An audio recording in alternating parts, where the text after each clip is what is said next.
Forgive me for interrupting. I just wanted to introduce you to a dear friend of mine, Victoria Grayson, Emily Thorne. Hello, Mrs. Grayson. Ah, Miss Thorne. I was wondering who the late entry was on the guest roster. Well, Emily's new to the Hamptons, but she really wanted to take part in your fundraiser. Oh, how do you two know each other? We volunteered together at the Met this winter. Apparently, being a sustaining patron just wasn't enough for Emily. I try to give back as much as I can.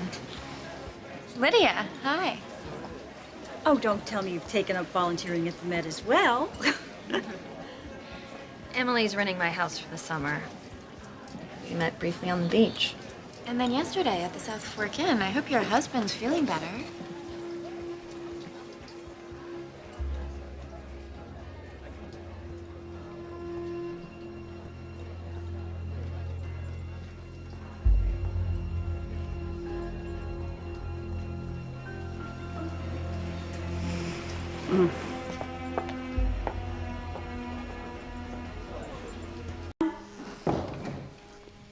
Well, I'm stunned. You never can tell with people, can you? Indeed. Good night, Emily. Good night, Mrs. Grayson. Actually, would you mind terribly if I started calling you Victoria? Of course. Then good night, Victoria. Good evening, Miss Thorne. If I'd known you were coming, we could have all ridden over together. Oh, next time. Victoria, you look beautiful. As do you. I don't suppose you've talked to Daniel. Yes, we cleared up our misunderstanding. But if you're wondering why he's not here this evening, I'm afraid it has more to do with things at home than with me.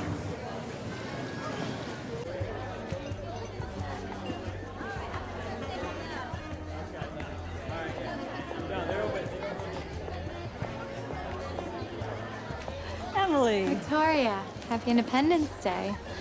You really go all out for this holiday, don't you? Well, there's nothing so precious as freedom, is there? No, there isn't.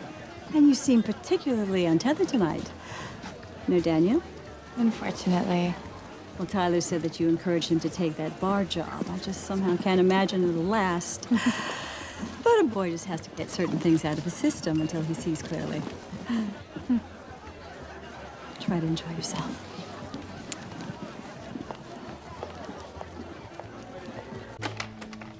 Victoria, what a surprise.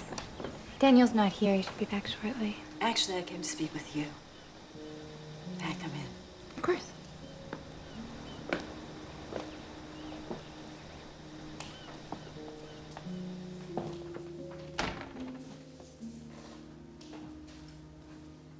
I don't imagine I have to tell you that things between Daniel and myself have been strained since you've come into the picture. And I hope you know I've never had any intention of getting between you and your son. And yet here we are.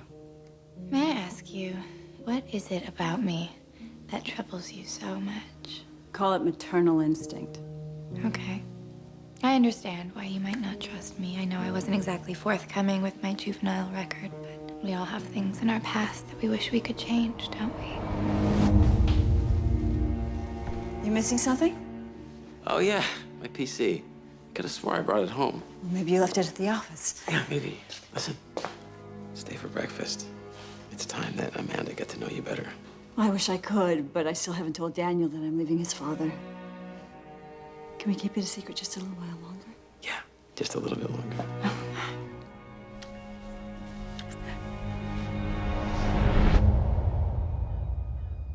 Don't hurt my son, Emily. You'll live to regret it if you do. The last thing I want is for Daniel to get injured in any of this. Assuming that you feel the same way, I think it's time that we work out our differences. Yes, I think we can both do that. For Daniel's sake. Victoria, I'm glad we had this talk. I really want to make things right between us. Especially since there's a chance that we could be family someday.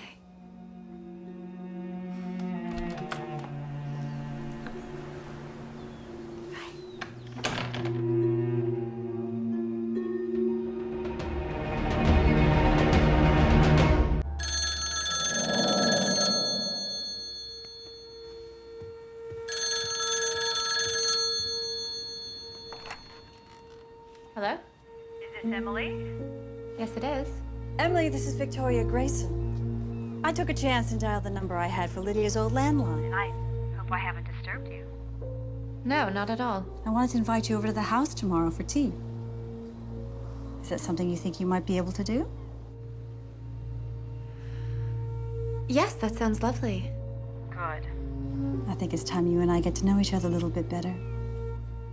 I'm looking forward to it. Till then.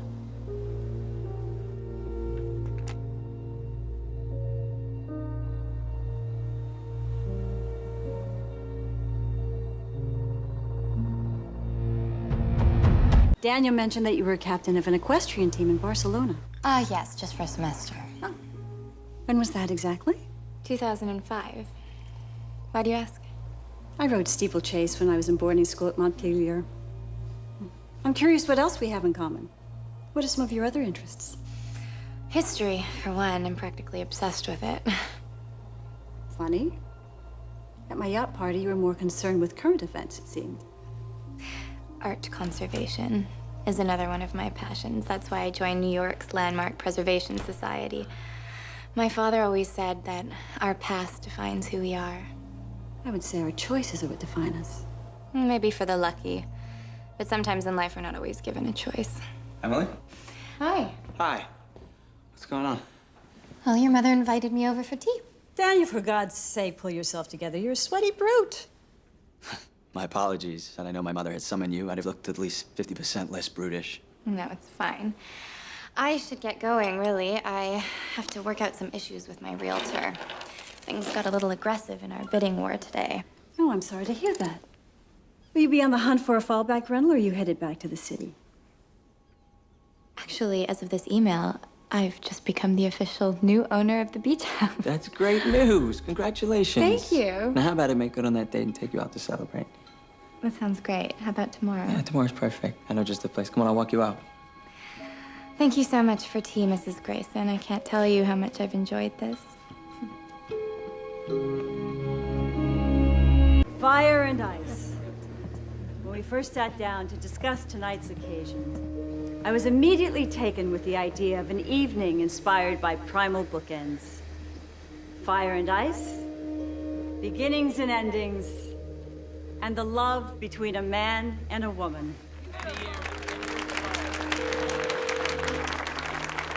Tonight not only marks the final weekend of a remarkable summer in the Hamptons, it is also the celebration of my son Daniel's engagement to the lovely and beguiling Miss Emily Thorne. And though we've only known her for a few short months, Emily already feels like the piece of the family puzzle we never even knew was missing. In a word, I approve. And as anyone can tell you, approval is not something I give away freely. Where the hell is my son?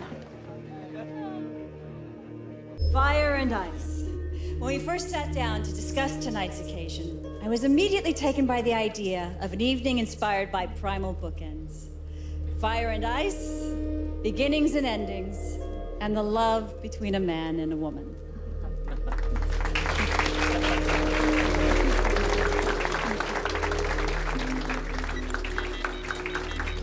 Tonight not only marks the final weekend of a truly remarkable summer in the Hamptons, it is also the engagement of my son Daniel to the lovely and beguiling Miss Emily Thorne. And though we've only known Emily for a few short months, she already feels like a piece of the family puzzle we never even knew was missing. In a word, I approve. And as anyone can tell you, approval is not something I give away freely. Where the hell is my son?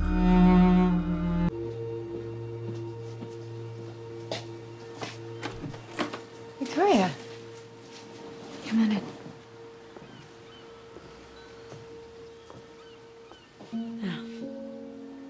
When you and Daniel decided to get married, you probably never would have dreamed that your engagement would have included a murder investigation. I don't think anyone could imagine something so horrible. Well, under the circumstances, I would understand if you were reevaluating the future of your relationship. So, this is my engagement present to the two of you. You want me to open it now? No. I want you to hold on to it. And I need to know that you stand by Daniel's side, no matter how rough the road gets. If you abandoned him, it'll send a very public message about his innocence. Honestly, that never even crossed my mind.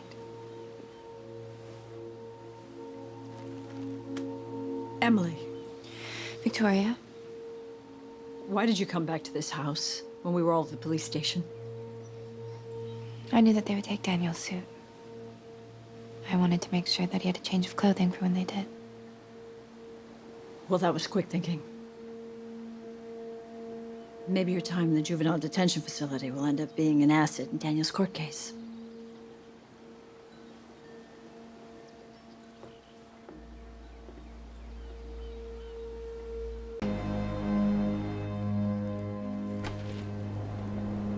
Victoria, come in. I heard you took a nasty spill. I'm fine. Daniel told me about your breakup.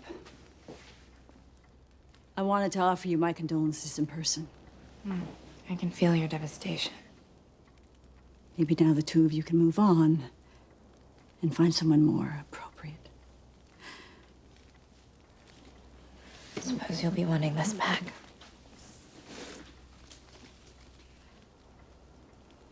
The engagement gift? No, don't be absurd. Why don't you open it?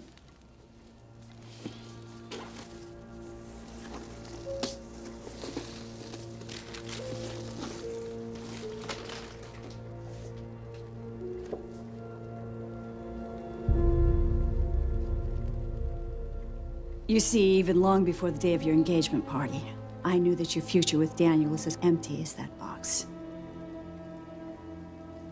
Now, best of luck with your next endeavor.